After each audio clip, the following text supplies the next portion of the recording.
Data science की है हमारे पास unit 1 introduction to data science. So first topic आता है इसमें what is data science. Data science is an interdisciplinary field. Interdisciplinary field मतलब होता है आपका combination of more knowledges okay in different different fields. Is an interdisciplinary field that combines mathematics, statics, AI and computer programming to analyze large data set and extract actionable insights। तो यहाँ पे क्या करते हैं कि हम लार्ज डेटा सेट को analyse करते हैं और उसमें से जो भी इंपॉर्टेंट इन्फॉर्मेशन होती है हम उसे एक्सट्रैक्ट करते हैं। यहाँ पे मैंने एक वेन डायग्राम से भी समझाया है कि फर्स्ट यहाँ पे कंप्यूटर साइंस आ गया, मैथमेटिक्स, स्टैटिक आ गया एंड डोमेन। सो इन सबका कॉमन क्यों क्या कहते हैं हम डेटा साइंस करते हैं। इन सबकी कॉमन जब नॉलेज ले लेते हैं तो उस चीज़ को हम किसके अंदर रखते हैं, डेटा साइंस के अंदर। देन नेक्स्ट टॉपिक आता है डेटा साइंस के अंदर what is big data. So big data refers to vast मतलब होता है extremely big and rapid growing volume of data that are too large and complex for traditional data processing tool to manage. Okay, so big data क्या होता है, एक तो क्या होता है बहुत एक्सट्रीमली बिग होता है, मतलब बहुत लार्ज अमाउंट ऑफ डेटा, और rapidly growing volume of data जो क्या होता है बहुत ज़्यादा कॉम्प्लेक्स हो जाता है किन के लिए, ट्रेडिशनल टूल्स के लिए, कि वो उससे प्रोसेसिंग नहीं कर पाते। ठीक है, this data comes in many form, structured में आते हैं या फिर सेमी स्ट्रक्चर्ड में आते हैं या फिर अनस्ट्रक्चर्ड में आते हैं। Structured way means table form में आपको प्रॉपर एक एक्सेल शीट मिल गई या फिर कोई टेबल मिल गई जिसमें आपके पास प्रॉपर इन्फॉर्मेशन है किसी भी डेटा की। सेमी स्ट्रक्चर्ड मतलब जैसे आपके जेसन हो गया, एक्सएमएल आ गया, उनमें अगर कोई भी डेटा आ रहा है तो वो क्या जाता है आपका सेमी स्ट्रक्चर्ड में आता है, जहाँ पे थोड़ा सा स्ट्रक्चर्ड होता है और थोड़ा अनस्ट्रक्चर्ड होता है। लास्ट में आता है अनस्ट्रक्चर्ड जहाँ पे केवल टेक्स्ट आता है, इमेजेस आता है, वीडियो आता है, वो आके आपका अनस्ट्रक्चर्ड फॉर्म में। Big data transfers raw information into actionable insights that help company gain a competitive edge. Okay, so guys मैंने बहुत ईजी वे में बनाए हैं नोट्स, तो कि आप बस इनको सुनो और आपको उतने में ही समझ में आ जाएगा। सो नेक्स्ट टॉपिक हमारे पास usage of big data. Make smarter decision by identifying trend and patterns. तो यहाँ पे क्या कहते हैं, ये ट्रेंड्स और पैटर्न को फॉलो करके डिसीजन प्रोवाइड करता है जो कि बहुत ज़्यादा स्मार्ट होता है, बहुत ज़्यादा प्रॉफिटेबल होता है। Predict customer behaviour and personalise user experience. Okay, improve operational efficiency by finding process in efficiency. Okay, innovate faster by identifying new business opportunity. ठीक है, enhance risk management by detecting fraud और security threats. So simple easy language में तो आपको ये सुनते ही समझ में आ गया होगा। अब थर्ड आता है हमारे पास what is characteristics of big data. So mainly हमारे पास 5 कैरेक्टरिस्टिक्स ऑफ बिग डेटा है और इसको हम क्या बोलते हैं, ट्रेट्स बोलते हैं, ट्रेट्स ऑफ बिग डेटा भी बोल जाता है।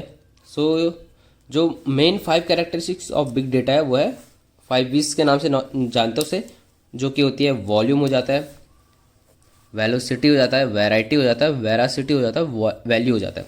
सो वॉल्यूम से समझ में आ रहा होगा क्या होता है, huge amount of data generated every second ranging from TB to petabytes. So जो वॉल्यूम होता है ना बिग डेटा का वो बहुत ज़्यादा अमाउंट में होता है और पर सेकेंड रेंजिंग मतलब पर सेकेंड में जनरेट होने वाला वो TBs में होता है, पैराबाइट्स में होता है। सो इसलिए इसका नाम ही पड़ा है big data. For example YouTube uploads 50+ hours of video every minute. So समझ सकते हो गाइस कि कितना बड़ा डेटा है। देन आता है वेलोसिटी। वेलोसिटी से मतलब समझ आ रहा होगा speed. Okay, the speed at which data is created, मतलब जिस स्पीड से डेटा बन रहा है शेयर हो रहा है या फिर प्रोसेस हो रहा है उसी को हम क्या कहते हैं, वेलोसिटी कहा जाता है। यहाँ पे data shared in form of sensors, social media and transaction. आप ये रील्स सेंड करते हो या फिर अमाउंट कुछ भी पेमेंट करते हो तो वो क्या है, रियल टाइम वेलोसिटी, मतलब एक डेटा शेयर हो रहा है okay in real time. Veracity, data comes in multiple formats, text, audio, images, video, logs, sensor data. Handling all this types together is complex. इसी को हम क्या कहते हैं, वैरायटी। सॉरी मैं वेरासिटी बोल रहा हूँ, नाम है वैरायटी, मतलब किस अलग अलग फॉर्म में डेटा आ सकता है। जैसे टेक्स्ट के फॉर्म में आ सकता है, ऑडियो के फॉर्म में आ सकता है, इमेजेस के फॉर्म में आ सकता है, वीडियोज़ के फॉर्म में आ सकता है, लॉग्स के फॉर्म में आ सकता है, सेंसर्स के फॉर्म में आ सकता है, सेंसर डेटा। ओके, ये सारी वैरायटी होती है डेटा की। नेक्स्ट हमारे पास veracity. Veracity refers to the truth, worthiness and accuracy of the data. मतलब आपका डेटा कितना एक्यूरेट है उसको हम कहते हैं वेरासिटी। हम कितना उस पर ट्रस्ट कर सकते हैं, मतलब कितना सफिशिएंट है कि नहीं है डेटा वो। ओके, इनकन्सिस्टेंट, डुप्लीकेट और noisy data can lead to wrong insights. जो आपका डुप्लीकेट डेटा हो गया या फिर नॉइजी डेटा हो गया, तो आपका क्या कर सकते हैं, जो रिजल्ट है उसको रॉन्ग वे में ले जा सकते हो। ओके, वैल्यूज़, वैल्यू मीन्स क्या होता है, not all data is useful, the key is extracting relevant data and turning it into business value. इसी को हम क्या कहते हैं, वैल्यू कहते हैं।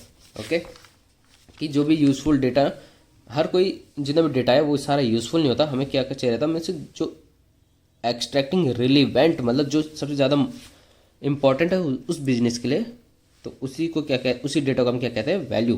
ओके गाइस, तो नेक्स्ट टॉपिक आता है और ये काफ़ी इंपॉर्टेंट टॉपिक है, इसका नाम है life cycle of data science. Okay, so ये वाला लाइफ साइकिल 7 फेजेज में होता है। फर्स्ट आता है बिजनेस अंडरस्टैंडिंग, यहाँ पे हम बिजनेस को अंडरस्टैंड करते हैं। Data understanding, data preparation, exploratory data analysis, data modelling, model evolution, model deployment.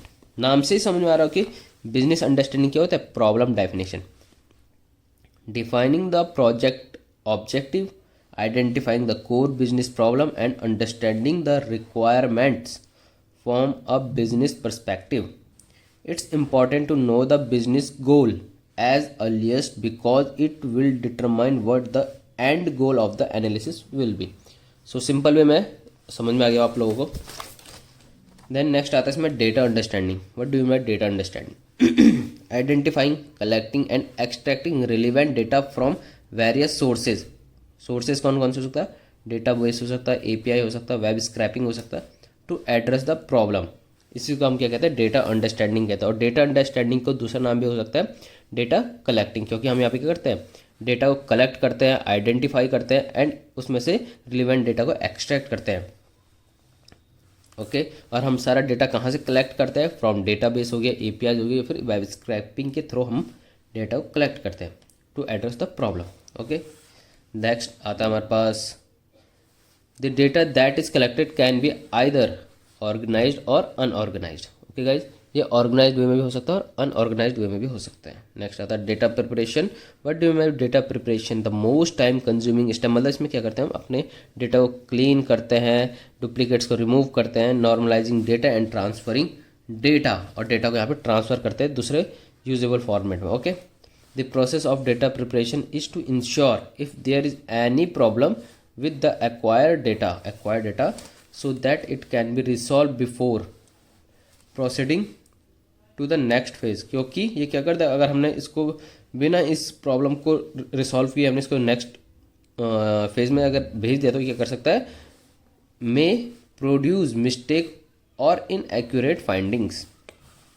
Okay guys, then next आता है हमारे पास डेटा एनालिसिस। डेटा एनालिसिस क्या हो गया, selecting and applying machine learning algorithm. तो मतलब कुछ भी मशीन लर्निंग एल्गोरिथम अप्लाई करके हम अपने डेटा को प्रिपेयर करते हैं और कुछ पैटर्न्स को फाइंड करते हैं यहाँ पे, ताकि क्या करें, हमारी जो मशीन हो वो एक नया प्रिडिक्ट कर सके अपना, क्या मतलब कोई प्रिडिक्शन दे सके। At this phase we attempt to get a better understanding of the acquired and process data. इस फेज में क्या करते हैं, हम अपने डेटा जो एक्वायर्ड किया और उसको बेटर वे में अंडरस्टैंड करते हैं। देन नेक्स्ट आता है यहाँ पे डेटा मॉडलिंग। डेटा मॉडलिंग क्या हो जाता है, is one of the most important aspect of data science as and is sometime refer to as core of data analysis.